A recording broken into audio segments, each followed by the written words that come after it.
Hey guys, welcome back to your own channel Target Bullseye. आज के इस video में हम लोग बात करने वाले हैं अंबुजा सीमेंट के बारे में। बने रहिएगा वीडियो में आखिरी तक, क्योंकि हम लोग कुछ बात करेंगे इसमें न्यूज़ के ऊपर, फिर बात करने वाले इसके फिनेंशियल्स के ऊपर कि किस तरीके के इनके फिनेंशियल्स है और किस तरीके से कंपनी अभी तक परफॉर्म करती हुई अपने जो शेयर होल्डर्स है उनको इन्होंने रिटर्न बनाकर दिया है। चलिए बढ़ते हैं हम लोग वीडियो में आगे की तरफ। सबसे पहले हम लोग समझने की कोशिश करते हैं कि कंपनी का बिजनेस पोर्टफोलियो क्या है, कंपनी क्या करती है, किस तरीके से काम करती है, इन सारे चीज़ों के ऊपर। बेशक आप लोग जानते ही होंगे कि कंपनी जो है वो सीमेंट इंडस्ट्री से बिलोंग करती है, बट ये आपके सेकेंड लार्जेस्ट सीमेंट प्रोड्यूसर है इंडिया में। साथ ही साथ ये आपके अराउंड 17% के आसपास का मार्केट शेयर भी होल्ड करती है। नेक्स्ट यहाँ पे समझे तो ये आपकी Indian multinational cement manufacturing company है अपने इंडिया में, और ये हेडक्वार्टर्ड है मुंबई में। साथ ही ये कंपनी जो है वो अडानी ग्रुप का भी पार्ट हो चुका है पिछले ईयर। वहीं पे समझे तो ये 30 मिलियन टन पर एनम के आसपास अपने जो प्रोडक्ट है वो प्रोड्यूस करती है। साथ ही 13 सीमेंट प्लांट्स है अक्रॉस इंडिया, और साथ ही अगर बात करें हम लोग स्विट्जरलैंड बेस्ड लाफार्ज हॉलिसन का भी ये एक पार्ट है, और यहाँ से 70+ कंट्रीज में इसकी अवेलेबिलिटी बनी हुई है। कुछ और चीज़ों के बारे में जान लेते हैं।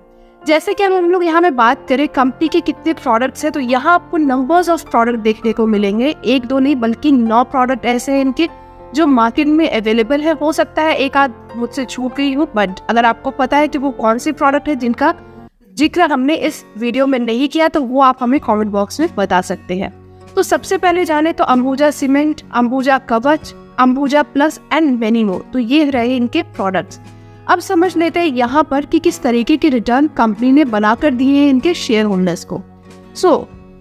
जिस तरीके से आप देख सकते हैं हम लोग 1 वीक से लेके 5 इयर्स के टाइम फ्रेम के बीच बात कर रहे हैं। 1 ईयर में कंपनी ने 8% के आसपास का रिटर्न बनाकर दिया अपने शेयर होल्डर्स को। तो वही जितने लंबे समय तक के इसके शेयर होल्डर्स ने इसको होल्ड किया अपने पोर्टफोलियो में, उतना ही बेहतरीन रिटर्न भी मिला है। जैसे कि अगर बात करें 3 इयर्स में 108% के आसपास का रिटर्न, मामूली बात भी, काफी बेहतरीन रिटर्न इसको हम लोग मान सकते हैं।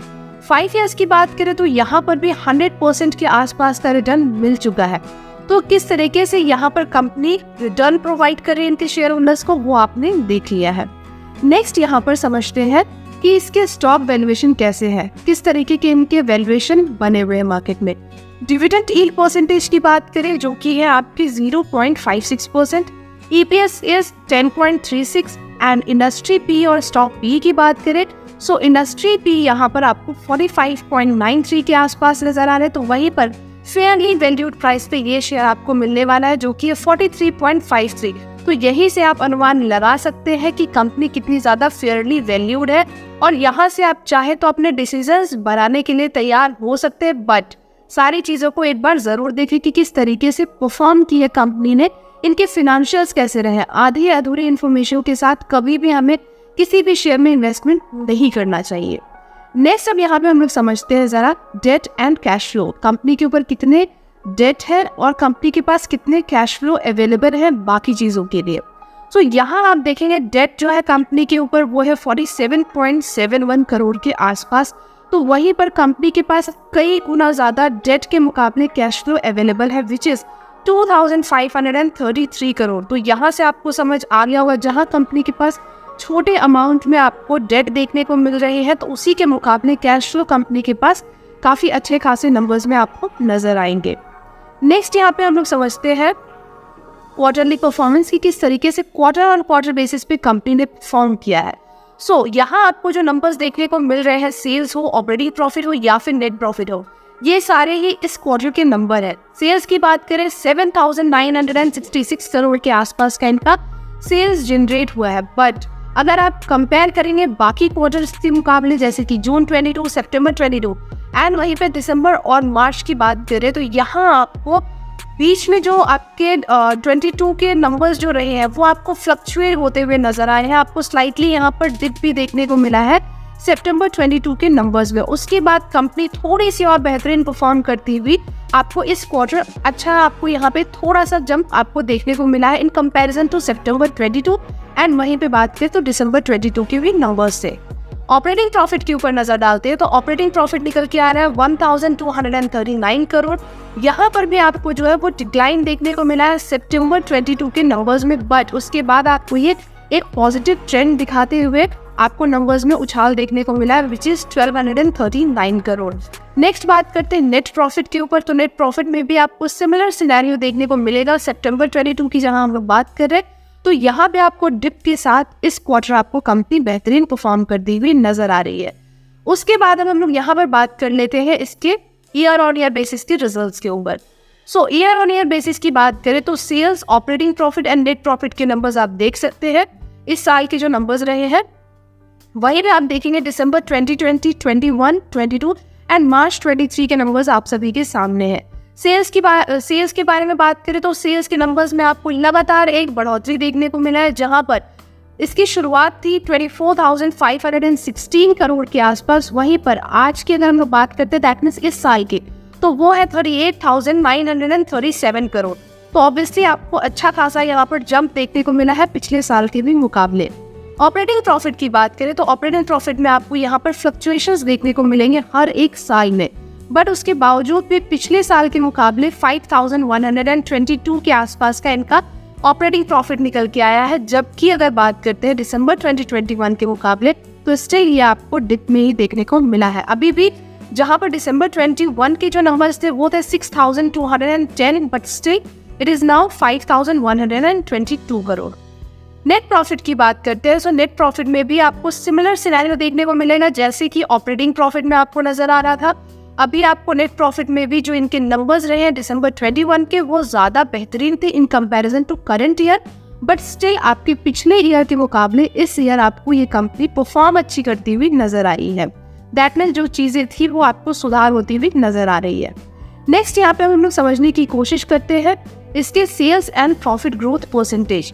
यहाँ आप देखेंगे जहाँ पर 3 साल के जो नंबर्स निकल के आ रहे हैं इनके प्रॉफिट ग्रोथ या सेल्स ग्रोथ के, वो आपके थे 15% एंड 14%। वहीं पर ये आपको लगातार बढ़ते हुए दिखे हैं पिछले 3 साल के मुकाबले। इस एक साल में अगर बात करें तो नाउ इट इज 23% आपके profit growth percentage and sales growth की बात करें तो ये आपके 43% के आसपास हो चुके हैं। तो यहाँ आपको बढ़ते हुए नंबर्स देखने को मिलेंगे। उसके बाद बात करेंगे हम लोग ROE एंड ROCE परसेंटेज के ऊपर। यहाँ पर भी हम लोग 3 टाइम फ्रेम के ऊपर बात करें, 1 year, 2 year and 3 year. So 3 year में आपकी जहाँ नंबर्स हुआ करते थे 9% ROE के एंड ROCE की बात करें तो 11%। तो ये आपको थोड़े से स्लाइटली आपको इसमें चेंजेस नजर आए हैं। बहुत बेहतरीन तो बिल्कुल भी नहीं कहेंगे, ठीक ठाक से ही नंबर्स में आपको बढ़ोतरी देखने को मिले हैं और फिलहाल आपके थ्रू आउट दीज ईयर्स आपके नंबर्स ठीक ठाक से ही रहे हैं। उसके साथ हम लोग बात कर लेते हैं जरा शेयर होल्डिंग पैटर्न्स के ऊपर। शेयर होल्डिंग पैटर्न्स में आप देख सकते हैं स्क्रीन पर कि किस तरीके से प्रमोटर्स की जो नंबर्स है वो आपको इंटैक्ट बने हुए नजर आ रहे हैं, लेकिन जो आपके DIIs के नंबर थे उनमें आपको फ्लक्चुएशन देखने को मिलेंगे, क्योंकि DIIs के नंबर जहां पर आपके थोड़े से कम हुआ करते थे वो थोड़े से आपको बढ़ते हुए दिखे। जहां पर 10% के आसपास थे नाउ इट इज 14% के आसपास। और जहां आपके FIIs के नंबर्स थे या फिर अगर हम लोग बात कर लेते हैं पब्लिक के नंबर थे, पब्लिक में तो बहुत ही आप कह सकते हैं बहुत छोटी सी फ्लक्चुएशन देखने को मिली है, लेकिन FIIs के जो नंबर्स रहे हैं उनमें आपको थोड़ा एक डिक्लाइन देखने को जरूर मिला है। करंट क्वार्टर की बात करें तो करंट क्वार्टर में प्रमोटर्स के पास फिलहाल 63% के आसपास की होल्डिंग देखने को मिलेगी आप सभी को। उसके बाद DIIs के पास 14%, FIIs के पास 12.45 एंड पब्लिक के पास 9.94% की होल्डिंग नजर आ रही है। अब अगर अभी बात करते हैं currently that means current quarter की, तो यहाँ पर प्रमोटर्स ने 100% अपने जो शेयर होल्डिंग्स हैं वो आपको प्लेज करते हुए नजर आ रहे हैं। साथ ही यहाँ पर एक और बड़ी न्यूज़ ये भी आ रही है कि अडानी ग्रुप के साथ जब ये कंपनी जुड़ी थी उसके बाद आज के दिन ये न्यूज़ आई है कि 4 to 5% जो अंबुजा सीमेंट का स्टेक है वो किसी और कंपनी को ये लोग देने वाले हैं फॉर $450 मिलियन के लिए। साथ ही यहाँ पर बात करें तो इनका आगे जो प्लान है कि ये अपने जो डेट है उन सबको कम कर पाए और अपने इन्वेस्टर्स के जो कॉन्फिडेंस है उनको थोड़ा बूस्ट कर पाए। तो अभी फिलहाल की जो न्यूज़ है वो यही है। उसके बेसिस पे आप चाहें तो आगे आने वाले समय में अपने जो डिसीजंस है आपके इन्वेस्टमेंट के वो आप बदल सकते हैं, वो आप ले सकते हैं। या आपको क्या बेहतर लगता है वो आप हमें कमेंट बॉक्स में भी बता सकते हैं, ताकि बाकी लोगों को भी इसकी जानकारी और बाकी लोग भी इस सारी चीज़ों को समझ सके, या आपके पास अगर कोई और पॉइंट ऑफ व्यू है तो वो भी आप शेयर कर सकते हैं। नेक्स्ट यहाँ पर समझने की कोशिश करते हैं कि कौन से ऐसे 4 म्यूचुअल फंड है जो यहाँ आपको हाईली इन्वेस्टेड नजर आ रहा है इस शेयर के अंदर। So these are the 4 mutual funds जो आपको इन्वेस्टमेंट करते हुए नजर आ रहे हैं। कि चारों ही आपके अलग अलग म्यूचुअल फंड्स है। फर्स्ट वन की बात करें जो कि है आपकी DSP arbitrage fund direct growth 4.04% के आसपास इन्वेस्टमेंट है। एक्सिस आर्बिट्रेज की बात करें 3.26, UTI आर्बिट्रेज की बात करें 3.14 एंड कोटक इक्विटी सेविंग की बात करें तो 2.44। तो ये रहे आपके 4 म्यूचुअल फंड।